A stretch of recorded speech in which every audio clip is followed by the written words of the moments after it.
Sir ನಮಸ್ಕಾರ sir. ಆ sir ನಮಸ್ಕಾರ. ಏನು ನಿಮ್ಮ ಹೆಸರು? ಕಾರ್ತಿಕ್ ಸರ್. ಕಾರ್ತಿಕ್ ಅವರೇ, ನೀವು ಯಾರು ಫ್ಯಾನ್ ರೀ?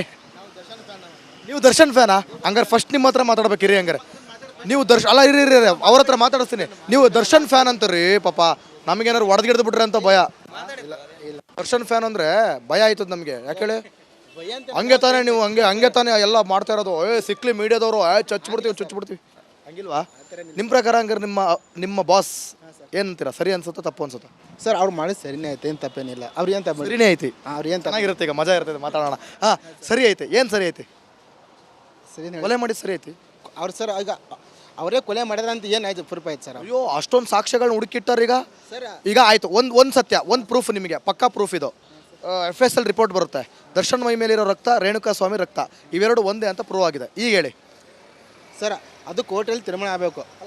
ಆಲ್ರೆಡಿ ಕೋರ್ಟಿಗೆ ಸಬ್ಮಿಟ್ ಆಗಿದೆ. ನಿಮಗೆ ಗೊತ್ತಾ ಟಿವಿನಲ್ಲಿ ಎಲ್ಲ ನೀವೆಲ್ಲ ಏನು ಮಾಡಿದ್ರೆ ಗೊತ್ತಾ ಸರ್? ಏನೋ ಆಗಿರ್ತೈತೆ, ನೀವು ಏನೋ ಒಂದು ಕ್ಯಾರೆಟ್ ಬಾಲ್ ಹೇಳಿದ್ರೆ ಏನಿಲ್ಲ, ಎರಡೇನಿಲ್ಲ, ಇದ್ದಿದ್ದೇ ಹೇಳ್ತೇವೆ. ಇದ್ದು ಏನು ರಿಪೋರ್ಟ್ FSL ರಿಪೋರ್ಟ್ ಅದೇ ಬಂದಿರೋದು, ಅದರಲ್ಲೇನು ಇದ್ದಿದ್ದೇನಿಲ್ಲ. ಹಂಗಾರೆ ಬೇರೆ ರಕ್ತ ಅಂತ ಹೇಳಿ ನಾನು ಬೇರೆ ರಕ್ತ ಒಂದೇ ರಕ್ತ ಅದು. ಒಂದೇ ರಕ್ತ ಗೊತ್ತಾ? ಅದೇನಿಲ್ಲ. ಸರಿ, ಹಂಗೆ ಒಟ್ಟು ಸರಿ ಐತಿ ನಿಮ್ಮ. ಸರ್ ಈಗ ನಾ ದರ್ಶನ ಅಷ್ಟೇ ಹೇಳ್ತೀರಿ. ಯಾಕೆ ನಿಮಗೆ ಸರಿ ಅಂತ ಅನ್ಸುತ್ತೆ? ಈಗ ರೇಣುಕಾ ಸ್ವಾಮಿ ಅವ ಏನು ಮಾಡಿದ ಅಂತ ನಿಮ್ಗೆ ಗೊತ್ತಾ? ರೇಣುಕಾ ನೋಡು, ಒಂದು ಸತ್ಯ ಹೇಳ್ತೀನಿ. ರೇಣುಕಾ ಸ್ವಾಮಿ ಸರಿ ಅಂತ ಯಾವ ಮೀಡಿಯಾದವರು ಹೇಳಿಲ್ಲ. ಅವನು ಸರಿ, ಅವನು ಶ್ರೀರಾಮಚಂದ್ರ. ಕೇಳೋಣ, ಸತ್ತಿರೋನು ಅವನಲ್ಲಿ ಸತ್ತೋಗ್ಬಿಟ್ಟ, ಅವ್ನು ಎಲ್ಲಿ ಬರ್ತತೆ? ಅವ ಸಾಮಾನ್ಯ ವ್ಯಕ್ತಿ ಸತ್ತೋಗ್ಬಿಟ್ಟ. ಇದೇ ವ್ಯಕ್ತಿನ ಯಾರೋ ಸಾಮಾನ್ಯ ವ್ಯಕ್ತಿ ಕೊಂದಿದ್ರೆ ಇಷ್ಟೊತ್ತು ಶಿಕ್ಷೆ ಆಗ್ತಿತ್ತು ಅವನಿಗೆ. ನೋ ಶಿಕ್ಷೆ ಆಗ್ತಿತ್ತು. ಆದರೆ ಯಾಕೆ ಜನ ಬೆಂಬಲ, ಹಣ ಬೆಂಬಲ ಇದೆ ಅನ್ನೋ ಕಾರಣಕ್ಕೆ ಇವತ್ತು ಶಿಕ್ಷೆಯಲ್ಲಿ ಇದ್ರೂ ಕೂಡ ದರ್ಶನ್ಗೆ VIP ಟ್ರೀಟ್ಮೆಂಟ್ ಸಿಕ್ತು. ನಾವು ತೋರಿಸ್ಲೇ ಹೋಗ್ಲಿಲ್ಲ ಅಂದಿದ್ರೆ ಅದು ಆರಾಮಾಗಿರ್ತಿದ್ದವು. ಇವ್ರಿಗೆ ಒಬ್ಬರಿಗೆ ಅಂತ ಅಲ್ಲ, ಬೇರೆ ಯಾರಿಗೆ ಸಿಗ್ತೈತೆ, ಅದ್ರ ಬಗ್ಗೆನೇ ಕೇಳಿದೆ. ಜೈಲು ಅಂದಮೇಲೆ ಹೆಂಗಿರ್ಬೇಕಪ್ಪ ಸರ್? ಜನ ಎಲ್ಲ ಮಾಮೂಲಿ ಯಾವ ಥರ ಇದು ಆ ಥರ ಇರಬೇಕು. ಅದು ನಿನ್ನ ಪ್ರಕಾರ VIP ಟ್ರೀಟ್ಮೆಂಟ್ ಕೊಟ್ಟಿದ್ದು ಸರಿನಾ ಸರ್? ಇದಾರು ಹೇಳು ಸರಿನಾ? ಸರ್ ನಿಮ್ಮ ಹತ್ರ ತಪ್ಪು ಬಿಡು, ಹಂಗೇನಿಲ್ಲ, ತಪ್ಪಲ್ಲ. ನೋಡಿ, ಮನೆ ಊಟ ಕೇಳ್ತಿದ್ರು ದರ್ಶನ್, ಮಾಡ್ಕೊಂಡಿದ್ದು ಒಂದೇ ಎಡಬಟ್ಟು ಸೆರೆಮನೆನೇ ಇಲ್ದಂಗೆ ಆಗೋಯ್ತು. ಈಗ ಅಲ್ಲಿ ಯಾವುದೋ ಹೋಗಿ ಬಳ್ಳಾರಿ ಜೈಲಲ್ಲಿ ಶಿಫ್ಟ್ ಆಗಂಗೆ ಆಗೋಯ್ತು ಪರಿಸ್ಥಿತಿ. ಆರಾಮಾಗಿದ್ದಿದ್ರೆ ಯಾರು ಸವಸ್ಸನು ಬೇಡ. ಈಗ ಆಲ್ರೆಡಿ ನನ್ನ ಮೇಲೆ ಆರೋಪ ಐತೆ. ನಾನು ಚೆನ್ನಾಗಿದ್ದಿದ್ರೆ ಈ ಥರ ಆಗ್ತೈತೆ ಅವ್ರಿಗೆ ಗೊತ್ತಿಲ್ಲ. ಅದ್ರ ಒಳಗೆ ಯಾರೋ ಫುಡ್ ಲೀಕ್ ಮಾಡಿದ್ದಾರೆ. ಯಾರಂತ ಗೊತ್ತಾ? ಬರೀ ನೀವು ಹೊರಗಿದ್ದಾಗಲೂ ಹಂಗೆ ಹೇಳು. ನಮ್ಮ ಅಣ್ಣಂಗೆ ಗೊತ್ತಿರಲಿಲ್ಲ, ಒಳಗಿದ್ದಾಗಲೂ ಗೊತ್ತಿರಲಿಲ್ಲ. ಸರ್ ಯಾರು ಮಾಡಿದ್ ಲೀಕ್ ಗೊತ್ತಿಲ್ಲ ಲೀಕ್ ಇಲ್ಲ. ಅದು ಆಯ್ತಪ್ಪ ಸರಿ. ಕಾಫಿ ಕುಡಿಯೋಕೆ ಕಲಿತೀವಪ್ಪ, ಬರ್ತೀವಿ. ಯಾರು ಬೇಕಂತ ಇದು ಮಾಡಲ್ಲ. ಈಗ ಸಪೋಸ್ ಅಲ್ಲಿ ಬೇರೆಯವರು ಇದ್ದಾರೆ, ಅವರಿಗಾಗೋ ಇದನ್ನು ಅವ್ರಿಗೆ ಕೊಟ್ಟಿದ್ದಾರೆ ಏನೋ ಒಂದು ಅಭಿಮಾನದ ಮೇಲೆ. ಅದು ತಪ್ಪಂತ ಹೇಳೋಕ್ಕಾಗಲ್ಲ, ಅಥವಾ ಜೈಲವ್ರು ಮಾಡಿದ್ದಾರೆ ಅಂತಲೂ ಹೇಳೋಕ್ಕಾಗಲ್ಲ. ಅದನ್ನು ಅಲ್ಲಿ ಅಭಿಮಾನ ಇದೆ, ಅಲ್ಲಿ ಏನೋ ಒಂದು ಕಾಫಿ ಕುಡಿಯೋದು, ಸಿಗರೇಟ್ ಸೇದು ಕಾಮನ್, ಅದು ಎಲ್ಲ ಕಡೆ ಕಾಮನ್ನು. ಬಟ್ ಅವ್ರು ಕುತ್ಕೊಂಡು ಸೇತಿದ್ದ ಜಾಗ ಎಂಥದ್ದು ಅನ್ನೋದೇ ಇಂಪಾರ್ಟೆಂಟು. ಈಗ ಎಲ್ಲ ಕಡೆ ಈಗ ನೋಡಿ ಸರ್, BCM ಹಾಸ್ಟೆಲಲ್ಲೇ ಬೇಜಾನ್ ಸ್ಟ್ರಿಕ್ಟ್ ಇರುತ್ತೆ. ಏನು ಸರ್, ಯಾವುದೋ ಬೋರ್ಡಿಂಗಲ್ಲೇ ಬೇಜಾನ್ ಸ್ಟ್ರಿಕ್ಟ್ ಇರುತ್ತೆ. ಹೇಳೋದಕ್ಕೆ ನಾನೊಂದು ಮಾತು ಹೇಳ್ತೀನಿ. ಫಸ್ಟ್ ಅಲ್ಲಿ ಕುತ್ಕೊಳಕ್ಕೆ ಬಿಟ್ರಲ್ಲ, ಅದ್ರ ಬಗ್ಗೆ ಮಾತಾಡಿ ಅಂತ ನಾನು ಹೇಳ್ತಾ ಇದ್ದೀನಿ.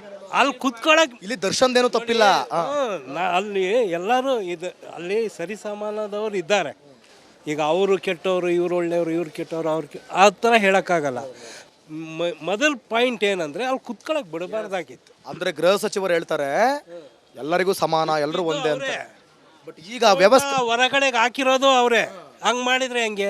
ಮುಚ್ಕೋಬೇಕಲ್ಲ ಹೇಳಿ, ಆಗಿರೋ ಮಾಡಬೇಕು ಅಲ್ವಾ? ತಪ್ಪು ಅದು. ತಪ್ಪು ಮಾಡೋದು ಅವರೇ, ಮಗುವನ್ನ ಜಿಗ್ಡೋದು ಅವರೇನೆ, ತೊಟ್ಲು ತೂಗೋದು ಅವರೇನೆ. ನಂಗೆ ಫೈನಲ್ ಆಗಿ ಹೇಳಿ, ಸರಿನಾ ತಪ್ಪ?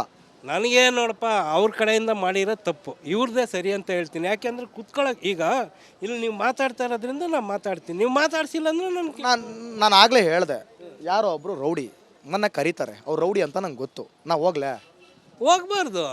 ಹೋಗ್ಬಾರ್ದು. ಬಟ್ ಆ ಜಾಗ ಅಂತದಲ್ಲ, ಜಾಗ ಅಂತದ್ದು. ಈಗ ಇಲ್ಲಿ ಯಾರಾದರೂ ಒಂದು ರೌಡಿ ಬಂದರೆ ನಾನು ಬೇಡ, ನೀವು ಯಾರಾದರೂ ಹೋಗ್ತೀರಾ? ಯಾರು ಹೋಗಲ್ಲ. ಆ ಜಾಗ ಅದು, ಆ ಜಾಗ ಸರ್ಕಾರ ಕ್ರಮ ವಹಿಸ್ಬೇಕಿತ್ತು. ಹೌದು. Okay, super. ಸರ್ ನಿಮ್ಮ ಹೆಸರು? ಕುಮಾರ್ ಅಂತ. ಕುಮಾರ್ ಅವರು ಯಾವರು? ಹಾಸನ್ ಅವರು. ಓಹೋ, ನೀವು ಹಾಸನ್ ಕಡೆಯವರು. ನೋಡ್ರಿ, ಮತ್ತು ಪ್ರಜ್ವಲ್ ರೇವಣ್ಗೂ ಚೆನ್ನಾಗಿಟ್ಟವ್ರಂತಲ್ಲ ಜೈಲೊಳಗೆ. ಅವ್ರವ್ರು ಮಾಡಿದ್ದಕ್ಕೆ ಅವ್ರವ್ರಿಗೆ ಅನುಭವಿಸ್ತಾರೆ ಅಷ್ಟೇ. ಅನುಭವಿಸೋದೆಲ್ಲಿ ಚೆನ್ನಾಗಿದ್ದಾರಂತಲ್ಲ, ಎಲ್ಲ VIP ಟ್ರೀಟ್ಮೆಂಟು. VIP ಅವರು ಅಂತಲ್ಲ, ನೀವೇ ಹೋಗಿ ನಿಮಗೂ ಟ್ರೀಟ್ಮೆಂಟ್ ಕೊಡ್ತಿರ್ಬೇಕಾದ್ರೆ. ಸರಿನಾ ಅದು ಕಾಮನ್ ಕಂಡ್ರಿ. ಇವತ್ತು ರಾಜಕೀಯದಲ್ಲಿ ನಡೀತಾ ಇರೋದು ಆ ಥರವ. ಲೋಕಲ್ ಜನ ಹೋದ್ರೆ ಅವ್ನಿಗೇನು ಮುದ್ದೆ ಅನ್ನ ಹಾಕ್ಬಿಟ್ಟು ತಿನ್ಕೊಂತಾರೆ. VIP ಹೋದ್ರೆ ಅವ್ನು ಏನೇ ಮಾಡೋಗಿರಲಿ, ಅವನಿಗೆ ರಾಜಾತೀತಿ ನೀವು ಹೇಳ್ದಂಗೆ ಅವ್ನಿಗೆ ದುಡ್ಡು ಕೊಡ್ತಾನೆ, ಅವ್ನಿಗೆ ಏನು ಬೇಕಾದ ತಂದು ಅಲ್ಲಿ ಸಪ್ಲೈ ಮಾಡ್ತಾ ಇರ್ತಾರೆ. ಅದಕ್ಕೋಸ್ಕರ ಕೆಲವರು ಅಧಿಕಾರಿಗಳೇ ಇರ್ತಾರೆ. ಆಮೇಲೆ ಎಲ್ಲದಕ್ಕೂ ದುಡ್ಡು ಕೊಟ್ಟರೆ ಹೋಗೋದಂತ ಫುಲ್ ದುಡ್ಡಲ್ಲೇ ನಡೀತಾ ಇದೆಯಂತಲ್ಲ ಜೈಲು. ಇವಾಗ ನಡೀತಾ ಇರೋದು ದುಡ್ಡೇ, ಅಲ್ಲಿಂದಲ್ಲ ಇಲ್ಲಿ ದುಡ್ಡೇ ನಡೆಯೋದು. ಒಳಗೂ ದುಡ್ಡೇ ಹೊರಗೂ ದುಡ್ಡು. ಓಟ್ ಹಾಕೋದ್ರಿಂದ ಹಿಡಿದು ಕ್ಯಾಬಿನೆಟ್ಗೆ ಹೋಗೋವರೆಗೂ ದುಡ್ಡೇ ನಡೆಯೋದು. ಹಾಂ, ಸಖತ್ತಾಗಿ ಹೇಳಿದ್ರು ಕುಮಾರ್ ಅವರು. ಏನನ್ಸುತ್ತೆ ಒಬ್ಬ ನಟ? ಅದು ನೋಡ್ರಿ, ಅದಕ್ಕೆ ಕಾನೂನುಬದ್ಧವಾಗಿ ಅವನೇನೋ ಮಾಡ್ದ ಅವಳಿಗೆ ಅಂತ ಅಂದರೆ ಅದಕ್ಕೆ ಪೊಲೀಸ್ ಕಂಪ್ಲೇಂಟ್ ಕೊಟ್ಟಿದ್ರೆ ಪೊಲೀಸ್ ಎಂಕ್ವೈರಿ ಮಾಡೋದು, ಅದ್ರ ಮೇಲೆ ಕ್ರಮ ತಗೊಳ್ಳೋದು. ಇವನು ಬೇಕಾದ್ರೆ ಒಂದು ಕಂಪ್ಲೇಂಟ್ ಕೊಡಿಸಿ ಪೊಲೀಸ್ ಸಪೋರ್ಟ್ ಮಾಡೋದು, ಏನು ಎಂಕ್ವೈರಿ ಮಾಡಿ ಸರ್ ಅವ್ನು ಸರಿಯಾದ ಶಿಕ್ಷೆ ಕೊಡಿ ಅಂತ ಹೇಳ್ಬೋದಿತ್ತು. ಆದರೆ ಆ ಮಟ್ಟಕ್ಕೆ ಹೋಗೋದು ಯಾರೇ ಆಗಿರಲಿ, ನಾನೇ ಆಗಿರಲಿ, ನೀವೇ ಆಗಿರಲಿ, ಯಾರು ಒಂದು ಕೊಲೆ ಮಾಡೋ ಮಟ್ಟಕ್ಕೆ ಹೋಗೋಂಥದ್ದಲ್ಲ. ಬಟ್ ಅಭಿಮಾನಿಗಳು ವಹಿಸ್ಕೊತಾರಲ್ಲ, ಏನಂತೀರಾ? ನಮ್ಮ ಬಾಸ್ ಮಾಡಿದ್ದೆ ಸರಿ ಅಂತಾರಲ್ಲ. ನಾನು ತಪ್ಪು ಮಾಡಿದರೆ ನಮ್ಮ ತಾಯಿನೂ ಸಹ ವಹಿಸ್ಕೊತಾಳೆ, ನನ್ನ ಮಗ ಮಾಡೇ ಇಲ್ಲ ಅಂತವ, ತಂದೆನೂ ಅಂತಾರೆ. ಅದಕ್ಕೆ ಬಂದ್ಬಿಟ್ಟಿದ್ದು ಆ ಥರವ. ಅದೇ ಬೇರೆ ಅಂತಾನೆ ರಪ್ಪ ಸರಿಯಾಗಿ ಬುದ್ಧಿ ಕಲಿಸಿದ್ರೆ ಅವ್ನು ಯಾಕೆ ಹಂಗೆ ಮಾಡೋನು ಅಂತಾರೆ. ಪಾಯಿಂಟ್ ರೀ, ಸೂಪರ್ ಪಾಯಿಂಟ್. ಜಗದೀಶ್ ಗೌಡ ಎಲೆಬಿಚ್ಚಲಿ. ಜಗದೀಶ್ ಗೌಡ್ರೆ ಏನು ಕೆಲಸ ಮಾಡೋದು? ನಾವು ನಿವೃತ್ತಿ ಶಿಕ್ಷಕರು. ನಿವೃತ್ತಿ ಶಿಕ್ಷಕರು ಸರ್. ಸೊ ಶಿಕ್ಷಕರು ಮಾತಾಡಬೇಕು ಇವತ್ತು ಜೈಲಲ್ಲಿ ಆಗ್ತಿರುವಂಥ ಶಿಕ್ಷೆ ಬಗ್ಗೆ. ಇದು ಸರ್ಕಾರದ ಒಂದು ವೀಕ್ನೆಸ್ ಅಂತ ಹೇಳುತ್ತೇನೆ. ಆಮೇಲೆ ಯಾವುದೇ ಆಗಲಿ ಒಂದು ಕಾನೂನುಬದ್ಧವಾಗಿ ಶಿಕ್ಷೆ ಆಗಬೇಕು. ಇವತ್ತು ನನಗೆ ಆಗಲಿ ಯಾರಿಗೇ ಆಗಲಿ, ಈಗ ಅಭಿಮಾನನೇ ಬೇರೆ, ಶಿಕ್ಷೆನೇ ಬೇರೆ. ಸರ್ ನಮಸ್ಕಾರ ಸರ್, ಏನು ನಿಮ್ಮ ಹೆಸರು? ವೆಂಕಟೇಶ್ ಅಂತೇಳಿ. ಸರ್ ನೀವು ಯಾರು ಅಭಿಮಾನಿ ಸರ್ ಹಿಂದೆ? ಈಗಂತೂ ಕೇಳಲ್ಲ ಬಿಡಿ ನಾವು. ಸರ್ ಈಗ ಅಭಿಮಾನ ಯಾರು ಎಲ್ಲಿರ್ತದೆ? ಕಲೆಯ ಅಭಿಮಾನ. ಯಾರು ಚೆನ್ನಾಗಿ ಕೆಲಸ ಮಾಡ್ತಾರೆ, ಯಾರು ಚೆನ್ನಾಗಿ ಸಮಾಜಕ್ಕೊಂದು ಒಳ್ಳೆಯ ಸಂದೇಶ ಕೊಡ್ತಾರೆ, ಅವ್ರ ಅಭಿಮಾನಿಗಳಾಗ್ರಿ. ಹೌದು. ಅವರಿಂದ 4 ಹುಡುಗರು ಒಳ್ಳೆ ಬುದ್ಧಿ ಕಲಿಬೇಕು ಹೊರತು ಕೆಟ್ಟ ಬುದ್ಧಿ ಕಲಿಬಾರ್ದು. ಹೌದು. ಈಗ ಏನಾಗ್ತಾ ಇದೆ ಹಾಗಾದ್ರೆ ಈ ಜನ್ರೇಷನಲ್ಲಿ? ಈ ಜನ್ರೇಷನ್ನಲ್ಲಿ ಅದೇ ಸರ್, ಹುಡುಗರಿಗೆ ಅವರಲ್ಲಿ ಏನು ನೋಡ್ತಿದ್ರೆ ಅದೇ ಅರ್ಥ ಆಗ್ತಿಲ್ಲ. ವಿನಾಶಕಾಲ ವಿಪರೀತ ಬುದ್ಧಿ ಅಂತಾರೆ. ವಿನಾಶಕಾಲ ಬಂದಾಗ ಬುದ್ಧಿ ಅತಿ ಆಗ್ಬಿಡ್ತದೆ. ಅಂದರೆ ನನ್ನ ತಂದೆ ತಾಯಿ, ಅಣ್ಣ ತಮ್ಮಂದರು, ಅಕ್ಕ ಫ್ರೆಂಡ್ಸ್ ಹೇಳಿದ್ದು ನಾನು ಕೇಳೋದಿಲ್ಲ, ನಂದೇ ತಲೆ ಓಡ್ತದೆ. ಅವಾಗೇನಾಗ್ತದೆ? ವಿನಾಶಕಾಲ ವಿಪರೀತ ಬುದ್ಧಿ. ಉಗ್ರಲ್ಲಿ ಹೋಗೋದನ್ನು ಕೊಡ್ಲಿ ತೊಗೊಂಡು ಹೊಡೆದಾಡ್ತಿದ್ದಾರೆ ದರ್ಶನ್.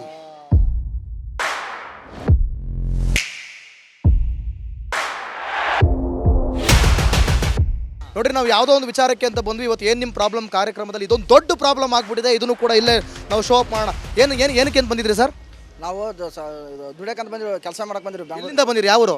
ಕೊಡ್ತೀವಿ. ನಾವು ರಾಯಚೂರಿಂದ ಬಂದಿವಿ, ಇಲ್ಲೇ ಕೊಡ್ತಿಗೆಟ್ನಾಗ ಇದೀವಿ. ನಿಮ್ಮ ಹೆಸರೇನು? ಕುಮಾರ್. ಏನು ಕೆಲಸ ಮಾಡಕ್ಕೆ ಬಂದಿದ್ರಿ? ಗಾರೆ ಕೆಲಸ. ಮಕ್ಕಳು ಎಷ್ಟು ವರ್ಷ ಮಕ್ಕಳಿಗೆ? 16-14 ಇಬ್ರು ಹೆಣ್ಮಕ್ಳೆ. ಕಾಣಿಸ್ತಿಲ್ವಾ ಯಾವತ್ತಿಂದ? ನಿನ್ನೆಲಿದ್ದ ಬೆಳಗ್ಗೆಲಿದ್ದ. ಏನೇನಾಯ್ತು ನಂಗೆ ಹೇಳಿ, ಪಟ ಅಂತ ಹೇಳಿ. ಏನಿಲ್ಲ ಸರ್, ಇವ್ರೊಂದು ಸ್ವಲ್ಪ ಬೇದಾರ, ಹಂಗೆ ಯಾಕೆ ಮಾಡ್ತಾರಮ್ಮ ಅಂತ ಬೇದಾರ. ಅಷ್ಟಕ್ಕೆ ಒಂದು ಆಧಾರ್ ಕಾರ್ಡ 7,000 ಎತ್ಕೊಂಡು ಬಂದಾರ. ಯಾರೋ ಒಬ್ರು ಬಂದು ಕರ್ಕೊಂಡು ಹೋಗ್ಯಾರಂತ ಅಷ್ಟೇ. ಯಾರೋ ಒಬ್ರು ಬಂದು ಲೇಡಿ ಕರ್ಕೊಂಡು ಹೋಗಿರೋ? ಲೇಡಿ ಕರ್ಕೊಂಡು. ಯಾರು ದೊಡ್ಡ ಯಾರು ಹೇಳಿದ್ರು ನಿಮ್ಗೆ ಲೇಡಿಗೆ? ಹೆಂಗೆ ಗೊತ್ತಾಯ್ತು ಲೇಡಿ ಕರ್ಕೊಂಡು? ಇದು ಅಂಗಡಿಯವ್ರು, ಬೇಕ್ರಿ ಅಂಗಡಿಯವ್ರು. ನೋಡಿ, ಯಾರೋ ಅನ್ವಾಂಟೆಡ್ ಲೇಡಿ ಕರ್ಕೊಂಡು ಹೋಗಿದಾರಂತೆ. ನಾಳೆ ದಿನ ಅವ್ರಿಗೆ ಹೆಚ್ಚು ಕಮ್ಮಿ ಆದ್ರೆ ಯಾರು ಹೊಣೆ? ದಯವಿಟ್ಟು ನೀವು ಎಲ್ಲೇ ಇದ್ರು ಮಕ್ಕಳ, ದಯವಿಟ್ಟು ವಾಪಸ್ ಬನ್ನಿ. ಈ ಒಂದು ಕಾರ್ಯಕ್ರಮದ ನಿಮ್ಮ ಕಾರ್ಯಕ್ರಮ ನಾವು ದರ್ಶನ್ ಬಗ್ಗೆ, ಜೈಲು ಬಗ್ಗೆ, ಯಾವುದ್ರ ಬಗ್ಗೆ ನಾವು ಮಾತಾಡೋಕ್ಕೆ ಅಂತ ಬಂದಂಥ ಸಂದರ್ಭದಲ್ಲಿ ಈ ಒಂದು ಘಟನೆ ನಮ್ಮ ಕಣ್ಣಿಗೆ ಸಿಕ್ಕಿರೋವಂಥದ್ದು. ದಯವಿಟ್ಟು ಆ ಫೋಟೋನ ನಾವು ಹಾಕ್ತೀವಿ. ಎಲ್ಲೇ ಇದ್ರೂ ದಯವಿಟ್ಟು ಪೊಲೀಸ್ ಇಲಾಖೆ ಈ ಬಗ್ಗೆ ಎಚ್ಚರ ವಹಿಸ್ಕೋಬೇಕು. ಸ್ಕ್ರೀನ್ ಮೇಲೆ ಕಾಣಿಸ್ತಿರುವಂಥ 2 ಹೆಣ್ಮಕ್ಳನ್ನ ಯಾವುದೋ ಒಬ್ಬಳು ಲೇಡಿ ಕರ್ಕೊಂಡು ಹೋಗಿದ್ದಾಳಂತೆ. ಇದು ಮೆಜೆಸ್ಟಿಕ್ಕಲ್ಲಿ ಆಗುವಂಥ ಅತಿ ದೊಡ್ಡ ಹಗರಣ ಇದು. ಈಗಾಗಲೇ ನಾವು ಮೊದಲನೇ ಬಾರಿ ಕೇಳ್ತಾ ಇಲ್ಲ ಇದು. ಯಾತಕ್ಕಾಗಿ? ದಯವಿಟ್ಟು ವಿಚಾರಣೆ ಮಾಡಿ, ಪರಿಶೀಲನೆ ಮಾಡಿ ಆ ಹೆಣ್ಮಕ್ಳು ವಾಪಸ್ ಬರೋ ಥರ ಆಗಬೇಕು. ನೋಡಿ, ಅವ್ರು ಅಳ್ತಾ ಇದ್ದಾರೆ, ಅವ್ರ ತಾಯಿ ಅಳ್ತಾ ಇದ್ದಾರೆ. ಅಮ್ಮ ಬೈಯೋದು ಏನಕ್ಕೆ ಬೈತಾರೆ? ಅಪ್ಪ ಅಮ್ಮ ಬೈದ್ರು, ಕಂಡವ್ರು ಯಾರು ಬೈಲಿಲ್ವಲ್ಲ? ಅಪ್ಪ ಅಮ್ಮ ತಾನೇ ಬೈದಿರೋದು, ಹೆತ್ತವ್ರು ತಾನೇ ಬೈದಿರೋದು, ಹುಡ್ಸಿರೋರು ತಾನೇ ಬೈದಿರೋದು. ಇನ್ನು ಕಂಡವ್ರು ಬೈತಾರ? ಇದು ಬೇರೆಯವ್ರಿಗಾಗ್ರಿ ಇದು ಉದಾಹರಣೆ ಆಗಬೇಕಿದು. ದಯವಿಟ್ಟು ಅವ್ರ ಮಗು ಎಲ್ಲಿದೆ, ಮಕ್ಕಳು ಇಬ್ಬರು ಎಲ್ಲಿದ್ದಾರೆ, ಇನ್ನು ಚಿಕ್ಕ ವಯಸ್ಸಿನ ಮಕ್ಕಳು, ಅವರು ವಾಪಸ್ ಬರಲಿ ಅಂತ ನಾನು ಈ ಮುಖಾಂತರ, ರಿಪಬ್ಲಿಕ್ ಕನ್ನಡ ಮುಖಾಂತರ ನಾನು ಕೇಳ್ಕೊಳ್ತಾ ಇದ್ದೀನಿ.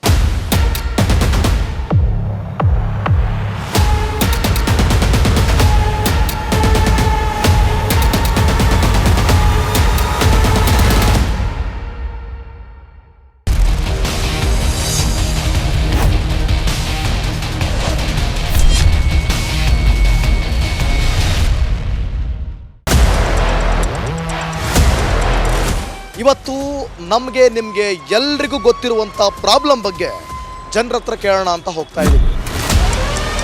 ಸರ್, ಜೈಲು ಅಂದರೆ ಹೆಂಗಿರ್ಬೇಕು ಸರ್? ಕಾನೂನು ಮೇಲೆ ಎಲ್ಲ ಒಂದೇ ಇರಬೇಕು. ಒಂದು ಬದಲಾವಣೆ ಬೇಡವೇ? ಬೇಕು ಅಂತ ಅಲ್ಲಿ ಹೋಗಿರೋದಿಲ್ಲ. ಈಗ ಯಾರು ಅಲ್ಲಿ ಗೊತ್ತಿರೋರೆ ಒಂದು ನಿಮಿಷ ಪಾಪ ಅಂದವ್ರೆ, ಅಲ್ಲಿ ಚೇರ್ ಹಾಕಿರೋದು, ಟೀ ಕೊಡೋದು, ಅದು ಯಾರೋ ಏನೋ ಮಾಡಿರ್ತಾರೆ. ಜೈಲಲ್ಲಿ VIP ಟ್ರೀಟ್ಮೆಂಟ್ ಸಿಗೋದು ಸರಿನಾ? ಅಲ್ಲಿ ವಸತಿ ಇರೋದ್ರಿಂದ ತಾನೇ ಅವ್ರು ಮಾಡ್ತಾರೆ. ಕಳಿಸಿದ ನಾನು ಅಶ್ಲೀಲ ಮೆಸೇಜ್ ಅವನಿಗೆ. ಇವನೇ ಹೇಳ್ಬೋದಿತ್ತು, ಪೊಲೀಸ್ ಕಂಪ್ಲೇಂಟ್ ಕೊಡಮ್ಮ, ಪೊಲೀಸ್ ನಾವು ಹೇಳ್ತೀವಿ. ರಾಜಕಾರಣಿಗಳಾದರೆ ಫ್ಯಾನಿಂದ ಹಿಡಿದು, ಫೋನಿಂದ ಹಿಡಿದು ಎ ಸಿ ರೂಮುಗಳಿಂದ ಹಿಡಿದು ಅವ್ರಿಗೆಲ್ಲ ಮಾಡೋವಾಗ ಇವ್ನಿಗೆ ಯಾಕೆ ಬೈಲ್ ಕೊಡಬಾರ್ದು? ಅವ್ರು ಮಾಡಿದ ಮಿಸ್ಟೇಕೆ, ಇವ್ರು ಮಾಡಿದ ಮಿಸ್ಟೇಕೆ. ಯಾರ ಬಗ್ಗೆನೋ ಮಾಡಕ್ಕೆ ಹೋಗಿ ಅವ್ರು ಸಿಕ್ಕಾಕೊಂಡ್ರು. ನಿಮ್ಮ ಬಾಸ್ ಏನಂತೀರಾ, ಸರಿ ಅನ್ಸುತ್ತೆ ತಪ್ಪು ಅನ್ಸುತ್ತೆ? ಸರ್ ಅವ್ರು ಮಾಡಿದ ಸರಿನೇ ಐತೆ, ಏನು ತಪ್ಪೇನಿಲ್ಲ. ಏನೋ ಎದುರಿಸೋಣ ಅಂತ ಹೋದ್ರು ಏನೋ ಆಯ್ತದೆ. ಬಟ್ ಅಭಿಮಾನಿಗಳು ವಹಿಸ್ಕೋತಾರಲ್ಲ, ಏನಂತೀರಾ? ನಮ್ಮ ಬಾಸ್ ಮಾಡಿದ್ದೆ ಸರಿ ಅಂತಾರಲ್ಲ. ನಾನು ತಪ್ಪು ಮಾಡಿದ್ರೆ ನಮ್ಮ ತಾಯಿನೂ ಸಹ ವಹಿಸ್ಕೊತಾಳೆ. ವಿನಾಶಕಾಲ ವಿಪರೀತ ಬುದ್ಧಿ ಅಂತಾರೆ. ನಮಸ್ಕಾರ, ನೀವು ನೋಡ್ತಿದ್ದೀರಾ ರಿಪಬ್ಲಿಕ್ ಕನ್ನಡ. ನಾನು ಅಶ್ವಥ್. ಏನು ನಿಮ್ಮ ಪ್ರಾಬ್ಲಮ್ ಅಂದ್ಕೊಂಡು ಇವತ್ತು ನಾವು ಯಾವುದೋ ಸ್ಲಮ್ಗೆ, ಯಾವುದೋ ಗಲ್ಲಿಗೆ ಹೋಗ್ತಾ ಇಲ್ಲ. ಇವತ್ತು ನಮಗೆ ನಿಮಗೆ ಎಲ್ರಿಗೂ ಗೊತ್ತಿರುವಂಥ ಪ್ರಾಬ್ಲಮ್ ಬಗ್ಗೆ ಜನರ ಹತ್ರ ಕೇಳೋಣ ಅಂತ ಹೋಗ್ತಾ ಇದ್ದೀವಿ. ಯಾವುದಪ್ಪ ಅದು ಪ್ರಾಬ್ಲಮ್ ಅಂತೀರಾ? ಇದು ಯಾವುದು ಸಾಮಾನ್ಯವಾದ ಪ್ರಾಬ್ಲಮ್ ಅಲ್ಲ ರೀ. ನಟ ದರ್ಶನ್ ಇವತ್ತು ಬಳ್ಳಾರಿ ಜೈಲಿಗೆ ಶಿಫ್ಟ್ ಆಗಿದ್ದಾರೆ. ಅದಕ್ಕೆ ಕಾರಣ ಏನು?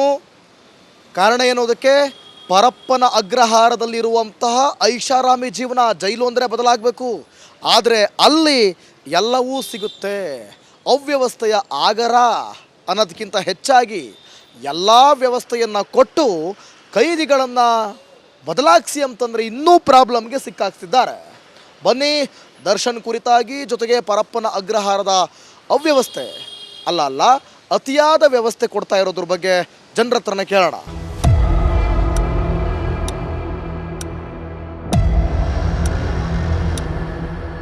ನಮಸ್ಕಾರ, ಏನು ನಿಮ್ಮ ಹೆಸರು?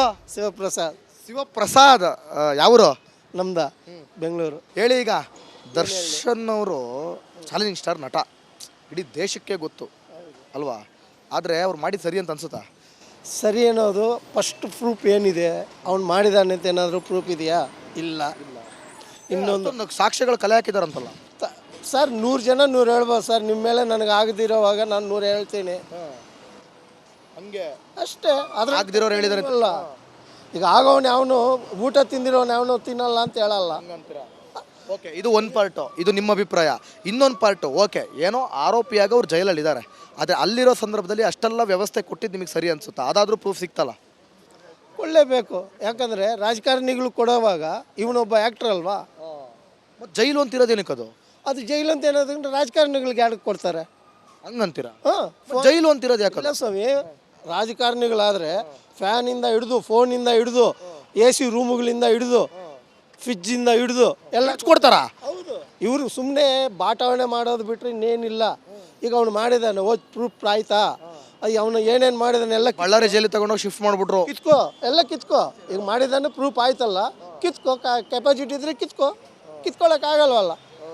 ಈಗ ನೀವು ಹಿಂಗಿಲ್ಲಿಂತ ಆಂಧ್ರದಲ್ಲಿ ಅವ್ನು ಎಷ್ಟು ಮಾಡ್ದೆ, ಎಷ್ಟು ತಿಂದ, ಏನು ಮಾಡ್ತಾ ಇದ್ದಾರೆ ಅವ್ನು ಆರಾಮಾಗಿ ಓಡಾಡ್ಕೊಂಡಿಲ್ವಾ? 10 ವರ್ಷದಿಂದ ಬೈಲಲ್ಲೇ ಇದ್ದಾನೆ. ಬೈಲಲ್ಲಿದ್ದು ಮುಖ್ಯಮಂತ್ರಿ ಆಗಿ ಕೂತ್ಕೊಂಡ. ಏನೇನು ಮಾತಾಡಿದ್ರು, ಯಾರೇನು ಮಾತಾಡಿದ್ರು? ಈಗ ಶಿವಪ್ರಸಾದ್ ಅವ್ರು ಸಖತ್ತಾಗಿ ಬುಲೆಟ್ ಬಿಡ್ತಾವ್ರೆ, ಬೆಂಕಿ. ಬರ್ಲಿ ಬಂದು ಯಲಹಂಕದಲ್ಲೇ ಇದ್ದಾನೆ. ಏನು ಮಾಡ್ತಾ ಇದ್ದಾರೆ? ಯಾರು ಅಂತ ಹೆಸರು ಹೇಳ್ಬೇಕು ನೀವು? ಯಾರು? ಜಗನ್ಮೋಹನ್ ರೆಡ್ಡಿ. ಇನ್ನೇನು ಹೇಳಬೇಕು? ಆಮೇಲೆ ಮತ್ತೆ ಅವ್ರಿಗೆಲ್ಲ ಮಾಡೋವಾಗ ಅವನು ಆಚೆನೇ 10 ವರ್ಷದಿಂದ ಬೈಲಲ್ಲಿದ್ದರೆ ಇವ್ನಿಗೆ ಯಾಕೆ ಬೈಲ್ ಕೊಡಬಾರ್ದು? ಆಯಿತು, ಸೂಪರ್, ನೀವು ಸಖತ್ ಮಾಡ್ರಿ. ಏನು ನಿಮ್ಮ ಹೆಸರು? ಸರ್, ಹಣ ಹೇಳು, ಸರ್ ಅಂತ ಹೇಳು. ಎರಡರಲ್ಲಿ ಒಂದು ಹೇಳು. ಹಣನ ಸರ್ರ? ವಿಷ್ಣು ಅಂತ ಹೇಳ್ಬಿಟ್ಟು. ವಿಷ್ಣು. ದರ್ಶನ್ ಗೊತ್ತಾ? ಗೊತ್ತು ಸರ್. ದರ್ಶನ್ ಗೊತ್ತಾ? ಗೊತ್ತು. ಇಷ್ಟನಾ? ಫಿಲಿಮ್ ನೋಡ್ತೀವಿ ಅಷ್ಟೇ. ಏನು ಅನ್ಸುತ್ತೆ ಹಿಂಗೆ ಅದ್ರ ಮೇಲೆ ಆರೋಪಗಳು ಕೇಳ್ತಾ ಇದ್ರೆ? ಅವ್ರ ಲೆಕ್ಕದಲ್ಲಿ ಏನು ಅನ್ಸುತ್ತೆ ಗೊತ್ತಾ, ಇವ್ರ ಲೆಕ್ಕದಲ್ಲಿ ನಮಗೆ ಸದಾ. ಬಟ್ ನನಗೆ ಅದ್ರ ಬಗ್ಗೆ ಏನು ಮ್ಯಾಟ್ರ್ ಬೇಡ ಸರ್. ಮತ್ತೆ ಹಾಕೊಂಡು ಗುಂಬಿಡ್ತಿರ್ತಾರೆ ನನ್ನ. ಯಾರು? ಪಬ್ಲಿಕ್ ಎಲ್ಲ ಅವ್ರ ಫ್ಯಾನ್ಸ್ ಇರ್ತಾರೆ. ಮತ್ತೆ ಏನ ಭಯ ಅಂತ ಕೇಳಿದ್ ನಿನ್ನ ಅಭಿಪ್ರಾಯ ಕಣಯ್ಯ. ನೀನು ಅವ್ರ ಫ್ಯಾನ್ಸ್ ಗುನ್ನು ಅಥವಾ ನಮ್ಮನ್ನ ಗುಮ್ಮು ಅಂತ ಏನು ಹೇಳ್ತಿಲ್ಲ ನಾವು. ಇಲ್ಲ ಸರ್, ನಾನು ಮಾಡೋದು ಒಳ್ಳೇದು ಅನ್ಸುತ್ತೆ. ಒಳ್ಳೇದೇ ಅನ್ಸುತ್ತೆ. ಏನು ಒಳ್ಳೇದು ಅನ್ಸುತ್ತೆ? ಆ್ಯಕ್ಚುಲಿ ಒಂದು ಅವ್ರು ಮಾಡಿದ ಮಿಸ್ಟೇಕೆ, ಇವ್ರು ಮಾಡಿದ ಮಿಸ್ಟೇಕೆ, ಇಬ್ಬರು ಮಾಡಿದ ಮಿಸ್ಟೇಕೆ. ಜೈಲು ಅಂದರೆ ಎಲ್ಲ ಸಿಗ್ತೈತೆ, ಎಲ್ಲ ಆರಾಮಾಗವ್ರಲ್ಲ. ನಿಂಗೇನು ಅನ್ಸುತ್ತೆ? ಅದೊಂದು ಸ್ವಲ್ಪ ಪಾರ್ಸಲಿಟಿ ಮಾಡಬೇಡ ಸರ್. ಸೆಲೆಬ್ರಿಟಿಗೆ ಈ ಥರ ಅಂತ ಇರಬಾರ್ದು. ಈಕ್ವಲ್ ಆಗಿರ್ಬೇಕು ಯಾವಾಗಲೂ. ಈಕ್ವಲ್ ಆಗಿರ್ಬೇಕು. ನ್ಯಾಯ ಅಂದರೆ ನ್ಯಾಯ. ನ್ಯಾಯ ಅಂದ್ರೆ ನ್ಯಾಯ. Thank you bro, thank you. Sir ನಮಸ್ಕಾರ. ಸರ್ ನಮಸ್ತೆ ಹೇಳಿ ಸರ್. ನಮಸ್ಕಾರ ಸರ್. ನಮಸ್ಕಾರ. ಏನು ನಿಮ್ಮ ಹೆಸರು? ನಮ್ಮ ಹೆಸರು ಬಂದು ಮಾರಣ್ಣ ಅಂತ ಹೇಳಿ ಸರ್. ಮಾರಣ್ಣ ಅಂತ ಸರ್. ಮಾರಣ್ಣ ಅವರೇ, ಜೈಲು ಅಂದರೆ ಹೆಂಗಿರಬೇಕು ಸರ್? ಜೈಲು ಅಂತಂದರೆ ಎಲ್ಲರಿಗೂ ಒಂದೇ ಥರ ಆಗಿರ್ಬೇಕು ಸರ್. ಅದು ರಾಜಕಾರಣಿಗಳಾಗಿರ್ಬೋದು, ದೊಡ್ಡವರಾಗಿರ್ಬೋದು, ಚಿಕ್ಕವರಾಗಿರ್ಬೋದು, ಯಾರೋ ಒಂದು ಮಿಸ್ಟೇಕ್ ಮಾಡಿದ್ರು ಕೂಡ ಒಂದೇ ಥರ ಸಮನಾಗಿ ನೋಡ್ಕೋಬೇಕು ಸರ್. ಇದು ಇವ್ರು ಹೆಚ್ಚು, ಅವ್ರಿಗೆ ಹೆಚ್ಚು, ಇದು ಹೆಚ್ಚು ಅಂತಂದಲ್ಲ. ಅದಕ್ಕೆ ಕಾನೂನು ಪ್ರಕಾರವಾಗಿ ಅಲ್ಲಿನ ಒಂದು ಅಧಿಕಾರಿಗಳು ಕೂಡ ಅದಕ್ಕೆ ಗಮನ ಹರಿಸ್ಬೇಕು. ಯಾರೇ ಮಿಸ್ಟೇಕ್ ಮಾಡಿದ್ರು ಕೂಡ ಒಬ್ಬ ಮಿಸ್ಟೇಕ್ ಮಾಡೋದಕ್ಕೆ ನೋಡಿ ಇಷ್ಟೊಂದೆಲ್ಲ ರಾದ ಅಂತ ಆಗ್ತಾ ಇರ್ತೈತೆ. ನೋಡಿ, ಕೇವಲ ದರ್ಶನ್ ವಿಚಾರಕ್ಕೆ ಅಂತ ಮಾತ್ರ ಅಲ್ಲ, ಇದು ಬರೀ ಉದಾಹರಣೆ ಅಷ್ಟೇ. ಇಡೀ ಜೈಲೊಳಗಡೆ ಕೊಂಪೆ ಆಗೋಗಿದೆಯಂತೆ. ಭ್ರಷ್ಟಾಚಾರದ ಕೊಂಪೆ, ದುಡ್ಡು ಎಲ್ಲ ದುಡ್ಡಲ್ಲಿ ನಡೆಯುತ್ತಂತೆ. ಅಂದ್ರೆ ಏನು ಹಂಗಾರೆ ಏನು ಕಲಿತಾ ಇರೋದೇನು ಒಳಗಡೆ, ಪಾಠ ಕಲಿತಾ ಇರೋದೇನು ಒಳಗಡೆ ಶಿಕ್ಷಾರ್ಥಿಗಳು? ಸರ್ ಅವ್ರಿಗೆ ಇದು ಅಲ್ಲಿ ಕೈದಿಗಳಿಗೂ ಅಲ್ಲಿ ಹೋಗ್ತಕ್ಕಂಥ ಅವ್ರದ್ದು ಮಿಸ್ಟೇಕ್ ಇಲ್ಲ ಸರ್. ಅಲ್ಲಿ ಏನು ಅವ್ರನ್ನ ನೋಡ್ಕೊಳ್ತಾ ಇದ್ದಾರಲ್ಲ ಅವರು ಮೇನ್ ಇಂಪಾರ್ಟೆಂಟ್ ಸರ್. ಅವರು ಯಾಕಂದರೆ ಅವ್ರಿಗೆ ಅದು ಕರೆಕ್ಟಾಗಿ ನಾವು ಮ್ಯಾನೇಜ್ ಮಾಡಿ, ಈಗ ಮನೆಯಲ್ಲಿ ತಂದೆ ಮಕ್ಕಳನ್ನ ಚೆನ್ನಾಗಿ ನೋಡ್ಕೊಂಡು ಹೋದಾಗ ಏನಾಗ್ತೈತೆ, ಮಕ್ಕಳು ಒಳ್ಳೆ ದಾರಿನಲ್ಲಿ ನಡ್ಕೊಂಡು ಹೋಗ್ತಾರೆ. ಅದಕ್ಕೆ ಅಲ್ಲಿ ತಂದೆ ತಾಯಿಗಳು ಯಾರು, ಜೈಲು ಅಧಿಕಾರಿಗಳು ಮತ್ತು ದೊಡ್ಡವರು ಅವರು ಕೂಡ ಅವ್ರನ್ನ ಕರೆಕ್ಟಾಗಿ ಅವ್ರವ್ರ ಕರ್ತವ್ಯ ಪ್ರಕಾರ ನೋಡ್ಕೊಂಡು ಹೋದರೆ ಅಲ್ಲಿ ಯಾವುದು ಮಿಸ್ಟೇಕ್ ಆಗೋದಿಲ್ಲ. ಯಾಕಂದ್ರೆ ಅಲ್ಲೇನೋ ಚಿಕ್ಕ ಮಿಸ್ಟೇಕ್ ಆಗಿರೋದ್ರಿಂದ ಏನಾಗ್ತೈತೆ, ನೀವೆಲ್ಲನ ಏನಾಗ್ತೈತೆ ಒಂದನ್ನ 2 ಅಂದ್ಕೊಂತಾರೆ, 2ನ್ನ 3 ಅಂದ್ಕೊಳ್ತಾರೆ. ಆ ಥರ ಆಗಿ ಏನಾಗ್ತೈತೆ, ಒಬ್ಬರು ಈಗ ದರ್ಶನ್ ಮಿಸ್ಟೇಕ್ ಮಾಡಿದಾನೆ, ಅದಕ್ಕೆ ಏನಾಯಿತು, ಅದಕ್ಕೆ ಒಂದು ಸಜೆಷನ್ನ ಕೊಟ್ಬಿಟ್ಟು ಅದನ್ನು ಅಲ್ಲಿಗೆ ಶಿಫ್ಟ್ ಮಾಡಿರೋದು ತಪ್ಪು ಸರ್. ಯಾಕಂದರೆ ಅವ್ನು ದರ್ಶನ್ದು ತಪ್ಪಲ್ಲ, ಅಲ್ಲಿ ಅಧಿಕಾರಿಗಳು ತಪ್ಪು. ದರ್ಶನ್ದು ತಪ್ಪು ಅಂತ ಇಲ್ಲಿ ಯಾರೂ ಮಾತಾಡ್ತಿಲ್ಲ. ದರ್ಶನ್ ತಪ್ಪು ಅಂತ ಯಾರೂ ಮಾತಾಡ್ತಿಲ್ಲ. ಬಟ್ ದರ್ಶನ್ ರೌಡಿ ಶೀಟರ್ ಜೊತೆ ಕೂತಿದ್ದು ಸರಿ ಅಂತ ಅನ್ಸುತ್ತೆ ನಿಮಗೆ? ಬಟ್ ಇವರು ಬೇಕು ಅಂತ ಅಲ್ಲಿ ಹೋಗಿರೋದಿಲ್ಲ. ಬಟ್ ಏನೋ ಇದು ಯಾರನ್ನ ಮೀಟ್ ಮಾಡಿ ಒಳಗಡೆ ಹೋಗೋ ಅಂತ ಮೂಮೆಂಟಲ್ಲಿ ಈಗ ಯಾರೋ ಅಲ್ಲಿ ಗೊತ್ತಿರೋರೆ ಒಂದು ನಿಮಿಷ ಪಾಪ ಅಂದವ್ರೆ. ಬಾ ಅಂದ ತಕ್ಷಣ ಏನಾಗಿದೆ ಗೊತ್ತಾ, ಅಲ್ಲಿ ಏನಾಗಿದೆ, ಇದು ಈ ಥರ ಆಗುತ್ತೆ ಅಂತ ಅವ್ರಿಗೆ ಗೊತ್ತಿರೋದಿಲ್ಲ. ಅಲ್ಲಿ ಚೇರ್ ಹಾಕಿರೋದು, ಟೀ ಕೊಡೋದು, ಅದು ಯಾರೋ ಏನೋ ಮಾಡಿರ್ತಾರೆ. ಅದನ್ನು ಇದು ಸರಿ ಅನ್ಸಿರೋದು, ಇದು ಹಿಂಗೆ ಆಗುತ್ತೆ ಅಂತ ಯಾರಿಗೂ ಅನುಭವ ಆಗಿದೆ. ಆಮೇಲೆ ಇನ್ನೊಂದು ನೋಡಿ, ದರ್ಶನ್ಗೆ ಭಾಳ ಅನುಭವ ಇದೆ. ಎಲ್ಲ ಜೊತೆಲಿದ್ದವರೇ ಗೂಟ ಹೊಡೆದಿರೋ ಜಾಸ್ತಿ ಅನ್ನೋ ಒಂದು ಮಾತುಗಳನ್ನ ನಾವು ಕೇಳಿದ್ದೀವಿ. ಹಿಂಗಿದ್ದಾಗ ಅದಲ್ದಲ್ಲಿ ಈ ರೀತಿಯಾದ ಒಂದು ಪ್ರಕರಣ ಹೊತ್ತು ಅವ್ರು ಜೈಲಿಗೆ ಹೋಗ್ತಾರೆ. ಮೈಯೆಲ್ಲ ಕಣ್ಣಾಗಿರ್ಬೇಕಲ್ವೇ? 100% ಹೌದು ಸರ್. ಇದರಲ್ಲಿ ಒಂದು ಮಾತು ಹೇಳ್ತೀನಿ, ಯಾಕಂದ್ರೆ ದರ್ಶನ್ ಮಿಸ್ಟೇಕ್ ಆಗಿರ್ಬೋದು, ಆಗಿಲ್ಲದೆ ಇರ್ಬೋದು. ಬಟ್ ಅವರು ಒಳಗಡೆ ಹೋಗಾದ್ಮೇಲೆ ನೆಕ್ಸ್ಟ್ ನಾನು ಈ ಥರ ಹಿಂಗೆ ಮಿಸ್ಟೇಕ್ ಮಾಡಿದ್ದೀನಿ, ಈ ಥರ ನೆಕ್ಸ್ಟ್ ಆ ಥರ ಮಿಸ್ಟೇಕ್ ಆಗಬಾರ್ದು, ಮನಸ್ತಾಪ ಆಗಿದೆ, ಏನೋ ಸಾರಿ ತಪ್ಪಾಗಿದೆ, ಆಗೋಗಿದೆ ಅಂತಬಿಟ್ಟು ಒಳ್ಳೆ ತಂದಲ್ಲಿ ಇದ್ಬಿಟ್ಟು ಒಂದು ಒಳ್ಳೆ ತಂದಲ್ಲೇ ಇದು ಮಾಡ್ಕೊಂಡು ಆಗಿದ್ರೆ ಇದು ಒಂಥರ ಮಿಸ್ಟೇಕ್ ಆಗಿದೆ ಸರ್. ಇನ್ನು ಮುಂದೆ ಹೆಂಗಿರ್ಬೇಕು ಅಂತೀರಾ ಸರ್? ಏನೇ ಆಗಲಿ ನೆಕ್ಸ್ಟು ಎಷ್ಟೇ ಹಣ ಇದ್ರೂ ಕೂಡ ಎಲೆಮರಲ್ಲಿ ಕಾಯ್ದಂಗೆ ಇರ್ಬೇಕು ಸರ್. ಒಟ್ಟು ಒಬ್ಬರಿಗೆ ಒಳ್ಳೆತನ ಮಾಡಿರೋದು ಒಳ್ಳೆ ಮಾಡಿದ್ದಾರೆ, ಎಲ್ಲರಿಗೂ ಒಳ್ಳೇದು ಮಾಡಿದ್ದಾರೆ. ಏನೋ ಒಂದು ಮಿಸ್ಟೇಕ್ ಆಗೋ ಥರ ಆಗಿದೆ, ನೆಕ್ಸ್ಟ್ ಆ ಥರ ಆಗ್ದಂಗೆ ನೋಡ್ಕೊಂಡು ಹೋಗ್ಬೇಕು sir. Okay sir, super, thank you, ಚೆನ್ನಾಗಿ ಮಾತಾಡಿದ್ರಿ ಸರ್. ನಮಸ್ಕಾರ. ನೀವು ಗೌರ್ಮೆಂಟ್ ಅಫಿಷಿಯಲ್ಲ ಸರ್? ಮತ್ತೆ ಹೇಳಿ ಸರ್, ಮತ್ತೆ ಏನು? ನಾವು ವ್ಯವಸಾಯ, ನಮ್ಮದು ವ್ಯವಸಾಯನಾ? ಅಯ್ಯೋ ಬಿಡಿ ಸರ್, ರೈತರು ಅಂದರೆ ನಮಗೆ ಭಾಳ ಹೆಮ್ಮೆ ಇದೆ ಸರ್. ಜೈಲು ಅಂದರೆ ಹೆಂಗಿರ್ಬೇಕು ಸರ್? ಸರ್ ಅದ್ರ ಬಗ್ಗೆ ಅನುಭವ ಇಲ್ಲ ನನಗೆ. ಅಯ್ಯೋ, ನಮಗೇನು ಅನುಭವ ಇದ್ದಿದ್ದ? ನಿಮ್ಮ ಪ್ರಕಾರ ಅಲ್ಲಿ ಇಲ್ಲಿ ಕೇಳಿರ್ತಾರಲ್ಲ, ಜೈಲು ಅಂದರೆ ನಿಮ್ಮ ಪ್ರಕಾರ ಹೆಂಗಿರ್ಬೇಕು ಸರ್? ಜೈಲು ಅಂದರೆ ಬಡವರಿಗೆ ಒಂದು, ಶ್ರೀಮಂತರಿಗೆ ಒಂದಿಲ್ಲ, ಎಲ್ಲ ಒಂದೇ ಸರಿ ಸಮಾನ ಇರ್ಬೋದು. ತಪ್ಪು ಮಾಡಿದವರು ಶಿಕ್ಷೆ, ತಪ್ಪು ಮಾಡಿದವ್ರಿಗೆ ಶಿಕ್ಷೆ, ಮತ್ತು ಶಿಕ್ಷೆಯಲ್ಲಿರೋರಿಗೆ ಒಳ್ಳೆ VIP ಟ್ರೀಟ್ಮೆಂಟ್ ಸಿಗ್ತಾ ಇದೆ ಅನ್ನೋ ಆರೋಪ ಏನಂತೀರಿ? ಅದು ಎಲ್ಲರಿಗೂ ಒಂದೇ ಸಮಾನ ಇರಬೇಕು. ನಾಳೆ ಮತ್ತೊಂದು ವಿಚಾರವನ್ನು ಇಟ್ಕೊಂಡು, ಮತ್ತೊಂದು ಸಮಸ್ಯೆಯನ್ನು ಇಟ್ಕೊಂಡು ನಿಮ್ಮ ಮುಂದೆ ಬರ್ತೀವಿ. ಅಲ್ಲಿವರೆಗೂ ನೋಡ್ತಾ ಇರಿ ರಿಪಬ್ಲಿಕ್ ಕನ್ನಡ, ಇದು ನಿಮ್ಮ ಧ್ವನಿ.